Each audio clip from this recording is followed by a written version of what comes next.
বিশ্বাস করুন, স্ট্রবেরি চাষে মায়া জিনিসটা একদমই খাটে না। পাতা, ফুল বা ফলের উপর লোভ করলেই কিন্তু ফলন কমে যাবে। তাহলে উপায়?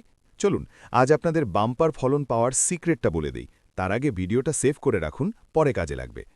প্রথমেই গাছের ওই লতানো ডাল বা রানারগুলো দেখলেই কেটে ফেলুন। এগুলো রেখে দিলেই গাছের সব পুষ্টি খেয়ে ফেলে।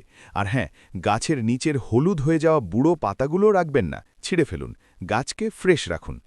দ্বিতীয়ত, একটু নিষ্ঠুর হতে হবে। সব ফুলের ডাল রাখা যাবে না। যেই ডালগুলো খুব চিকন বা যেখানে ফুলের কুড়িগুলো দুর্বল, ওগুলো দয়া না করে কেটে দিন। মনে রাখবেন, দুর্বল কুড়ি মানেই কিন্তু ছোট আর বিস্বাদ ফল। তৃতীয়ত, সবচেয়ে কঠিন কাজ, ফল ফেলে দেওয়া। জানি কষ্ট লাগবে, কিন্তু একটা গাছে ২০-২৫টা ছোট ফল হওয়ার চেয়ে ৬ থেকে ৮টা বড় আর মিষ্টি ফল হওয়া কি ভালো না? তাই ছোট সাইজের ফলগুলো ছেঁটে ফেলুন, শুধু বড়গুলোই রাখুন। গাছ দুর্বল হলে তো ৩-৪টের বেশি ফল রাখাই যাবে না। আর সব শেষে, কোনো ফল বাঁকা বা পোকা ধরা দেখলে সাথে সাথে ফেলে দিন। মায়া করলেই বিপদ।